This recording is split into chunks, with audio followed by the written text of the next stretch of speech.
It's not the cold these people are braving, but their own government. To remember Alexei Navalny 1 year after his death is also to defy warnings from the Russian authorities. And a moment perhaps for the UK and the US, here are their ambassadors, to accept there may never be another Navalny. One man's mission to challenge Russian autocracy now lies on Europe's shoulders. Russia will do what Russia does. Flex its muscles and enjoy, certainly for now, taking diplomatic lead. No, we had a great call, and it lasted for a long time. Last week, Trump dialed Putin's number. Their chat laid the groundwork for a meeting next week in Saudi Arabia. US and Russian aides will talk about ending the war. Just them, though. Europe's leaders are barred, even Zelenskyy. But the Kremlin isn't focused on whether the country it's at war with is actually there. This is a powerful signal that now we will try to solve the problem through a dialogue, and now we will talk about peace, not war. Not without us, says Zelenskyy. So I will never accept any decisions between the United States and Russia about Ukraine. Never. And our people, never. And our adults and children and everybody. It can't be so. This is the war in Ukraine against us, and it's our human losses. Although today the US Secretary of State seemed to take a more diplomatic tone. Ultimately, it will reach a point when if it's real negotiations, and we're not there yet, but if that were to happen, Ukraine will have to be involved because they're the one that were invaded. And the Europeans will have to be involved because they have sanctions on Putin and Russia as well. And they've contributed to this effort. We're just not there yet. We really aren't. This is the moment when we need to rearm Ukraine and put maximum pressure on Russia.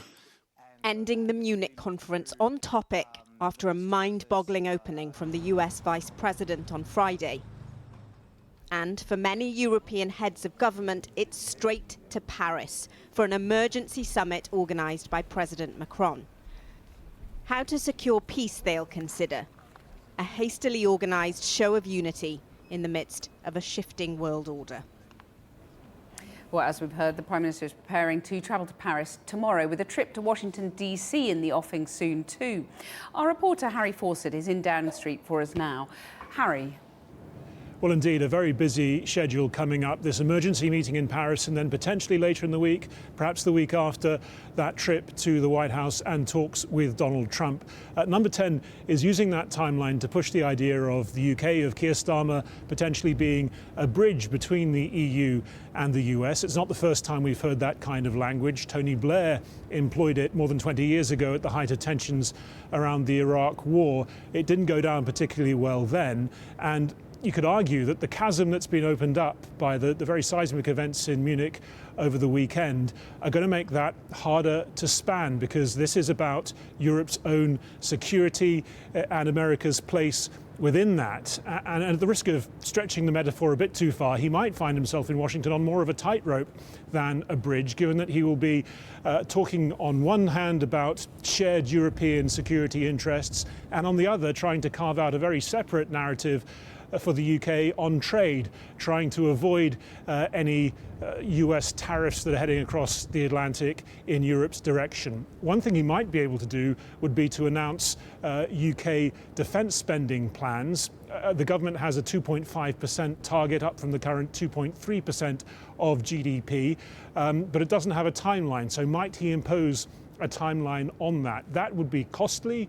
It could risk impacting very severely Rachel Reeves, his Chancellor's fiscal rules, although the Sunday Times is reporting today that the Prime Minister, is prepared to overrule his Chancellor on issues of national security.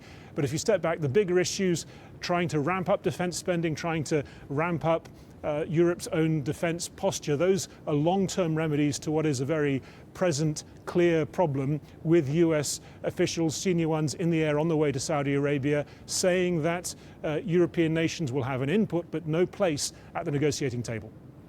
Harry, thanks very much. Well, earlier this afternoon, I spoke to the former Foreign Minister of Lithuania, Gabrielius Landsbergis, and I started by asking him what European leaders needed to decide at tomorrow's summit.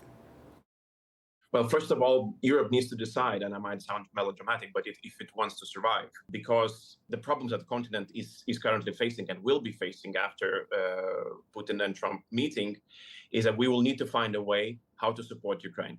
I find it very difficult to believe that Ukraine would be able to accept the deal, especially under the terms that are being voiced out in the open.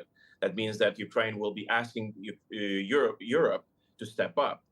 And not just, to plan, to write a white paper, but to actually send weapons, ammunition, to support it, militarily, offer security guarantees. And this is something that Europe has never done in the past, in these amounts. To add to that, Europe was never set to make fast decisions, to react in a rapidly moving world. Additionally, what Secretary of Defense mentioned, that U.S. can no longer call itself a main security provider for Europe.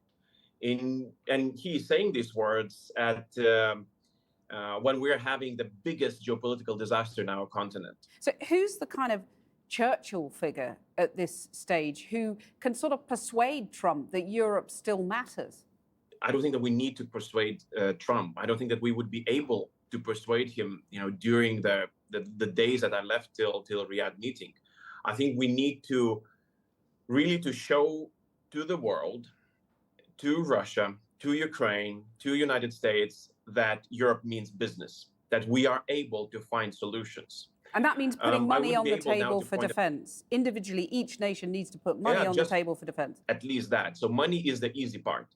The more difficult part is security guarantees. If U.S. is not going to provide security guarantees to Ukraine, and if we want for the peace to be durable, or for Ukraine not to suffer anymore, that means that European countries need to do that. And honestly, it's a tall order. We have to tell Ukrainians that next time, if there ever is a next time that they are attacked, the European troops would be fighting alongside Ukrainians. Again, something that has never been done before.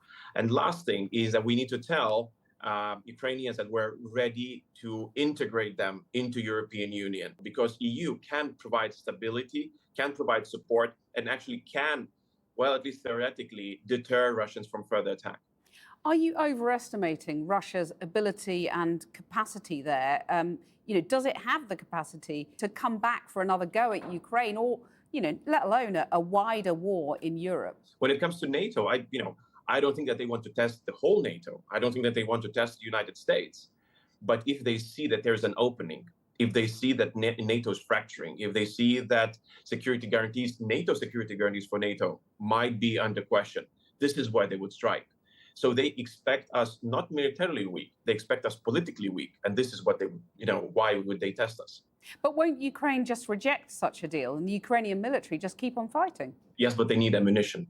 And then this is where they would, turn back to Europe and, and ask, can you support us? Can you give us the ammunition? Can you give us their air defense and stuff that we use every day, to defend our country? And this is the main question to Europe. And I hope that part of it will be answered tomorrow. And I'm sure that people do understand what's at stake. The UK thinks it can act as a bridge between Europe and America. Do you welcome that? Is that feasible? Well, anybody who can act as a bridge, I'm glad that they're doing that. But I'm also glad that UK will be joining tomorrow meeting in Paris. It is a show that this is about all of us. In this, Great Britain is not an island. We are connected geopolitically. Just finally, while we're all focused on Russia and, what happens next in this war, is China the ultimate victor when everybody else is distracted? Yeah, this is, I think, that one of the messages that we have to send out to Washington. China had so many meetings in Munich. Some of them, that the ministers have been waiting years to get those meetings with Chinese foreign minister, and they got it yesterday. That tells you that China sees an opportunity, what I would call a Kissinger moment. When Kissinger intervened in a conflict between the Soviet Union and China, splitting basically the communist bloc in two.